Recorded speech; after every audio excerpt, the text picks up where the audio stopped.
Good morning, students. Embryology lecture of development of endodermal pouches. The another name how this short note can be asked will be fate of endodermal pouches or development of endodermal pouches. Now, endodermal pouches, there are basically we had shown in the diagram there were 4 endodermal pouches, but as of please remember, fifth endodermal pouch is also there, which is rudimentary. Fifth endodermal pouch is rudimentary. So therefore, now only one diagram we are going to draw, and that diagram we are going to slowly draw in sequence as we complete from cephalic to caudal. First endodermal pouch, we take this much area of the board, and the first endodermal pouch we will show it as in this manner. This is the first endodermal pouch. Over here, once again, we will show in this way the first endodermal pouch. Simply the line diagram. Please draw along with me. So therefore, now concentrate. There are 5 endodermal pouches. Remember, fifth one is rudimentary. That means it will appear and it will disappear. So just keep the fifth endodermal pouch as rudimentary. Next point. Each endodermal pouch will have 2 types of derivatives. The first derivatives will be, as we have drawn, lateral derivatives.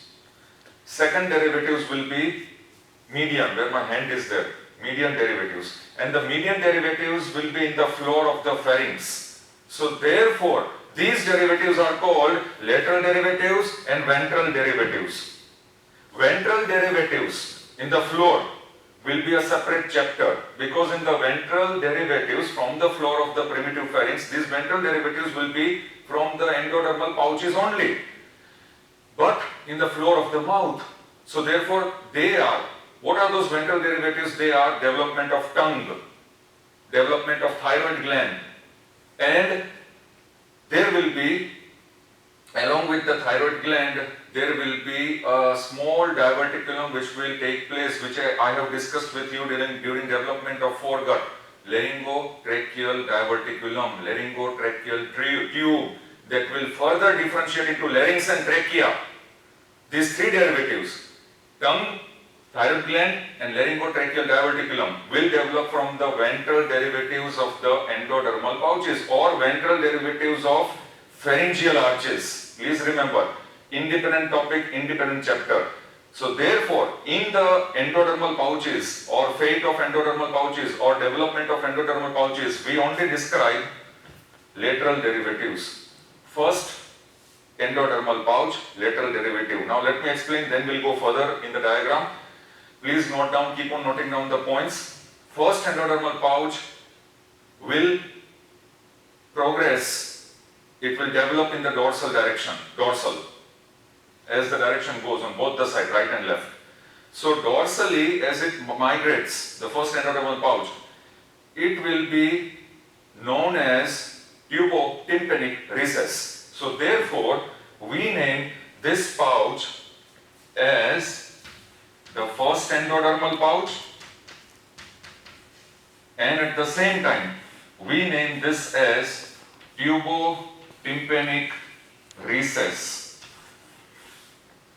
Now, keep on noting down. Tubotympanic recess will divide into medial and lateral. Come to this diagram, medial, lateral. Here, come to this diagram, medial, lateral. From the medial portion, this medial portion, it will develop into, if I write down simply here, auditory tube. So therefore, here I can make the flow chart. This will be the flow chart. It will develop into the auditory tube, or it is called eustachian tube or pharyngotympanic tube, medial derivative. What about its lateral derivative? If you come back again to this diagram, lateral derivative, same way here, lateral derivative. This lateral derivative will progress and develop into tympanic cavity. Now come back here, we need to give the details. So here first I will mention the lateral portion. I will just note down lateral portion. Of course, medial portion auditory tube, lateral portion. Now lateral portion, it will develop into Note down the entire tympanic cavity, mucous lining of tympanic cavity, middle ear cavity. This will be tympanic cavity or middle ear cavity, mucous lining of tympanic cavity or middle ear cavity. Second, here, it will develop into mastoid antrum, very important. Third, it will develop into mastoid air cells, mastoid air cells. And last one, it will develop into the mucous layer of tympanic membrane, mucous layer of tympanic membrane. 4 elements, please note down: tympanic cavity, middle ear cavity, the mastoid antrum, the mastoid air cells, and the mucous layer, that is the innermost layer of tympanic membrane. So therefore, all these can be asked, as you can easily understand, you can easily decipher that these can be asked as 1 mark question answer or MCQs also. So therefore, all these structures, all the 5 elements will develop from tubotympanic recess, first endodermal pouch. Please note down all the 5 elements. Now I will come back to the tympanic membrane. As we know, the tympanic membrane is a partition between external ear and middle ear.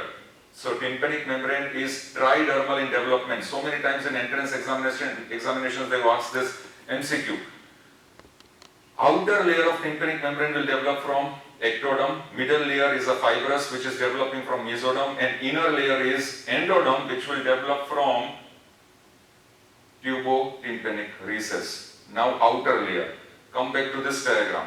Here, since this portion, lateral portion of first endodermal pouch will develop into tympanic cavity, mastoid antrum, mastoid air cells, and mucous layer of tympanic membrane. So first, with blue color, if I make this mucous layer, this is the mucous layer of tympanic membrane.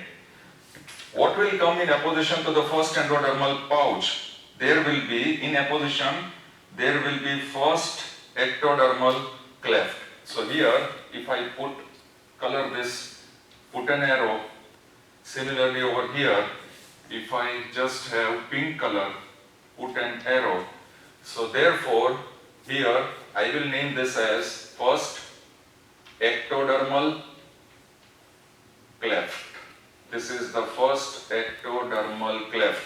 It will come in opposition with first endodermal pouch, because this will be our first endodermal pouch. So therefore, this is how tympanic membrane develops: ectoderm, endoderm, and in the middle, mesoderm.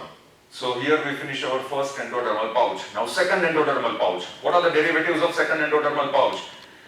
Derivatives of second endodermal pouch will be: first, the pouch will divide into dorsal element and ventral element, or it is called dorsal wing and ventral wing. So here we draw that dorsal wing. I will use another color here. The dorsal wing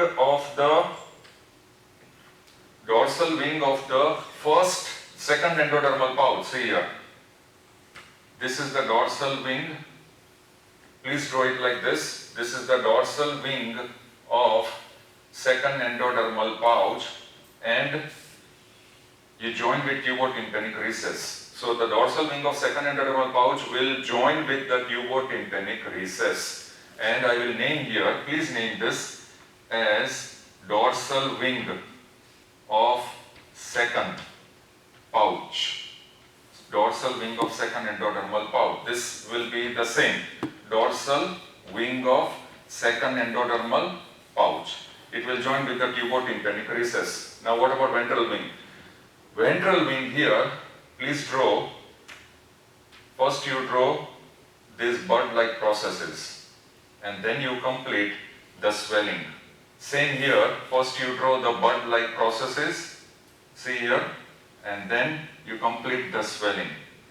So therefore, now note down that ventral wing of the second endodermal pouch will initially develop into small bud-like processes, and in these bud-like processes there will be canalization.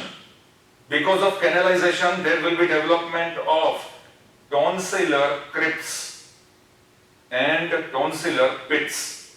Very important, note down. Development of tonsillar pits and crypts from these bud-like processes. And where are these bud-like processes coming from? They are coming from the ventral portion of second endodermal pouch. Please note, the ventral wing or the ventral portion of second endodermal pouch.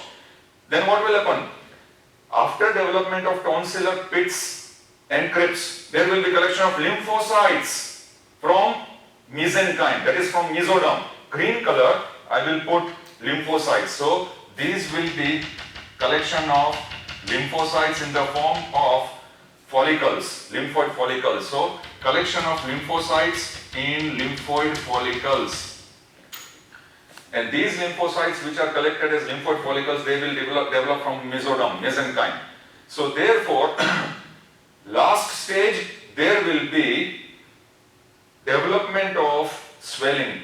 And this swelling will develop into the entire tonsil. And where will this swelling be present? It will be in the lateral wall of the pharynx. So this is our pharynx, primitive pharynx, where my hand is there. It will develop into primitive pharynx. In the lateral wall of the starting of primitive pharynx, there will be collection of the tonsil. How tonsil will develop? That is what I have discussed in various steps. First, there will be development of tonsillar buds. These buds are canalized and formed. They will develop into tonsillar pits and crypts. In the tonsillar crypts, there will be collection of lymphoid follicles. And similarly, because of collection of lymphoid follicles, the tonsils will enlarge and they will form a swelling, bulging in the lateral wall of pharynx. This is how the tonsils, palatine tonsils will develop. So, second endodermal pouch, ventral wing derivative will be tonsil. We have finished the first endodermal pouch, we have finished the second endodermal pouch. Now we come to the third endodermal pouch.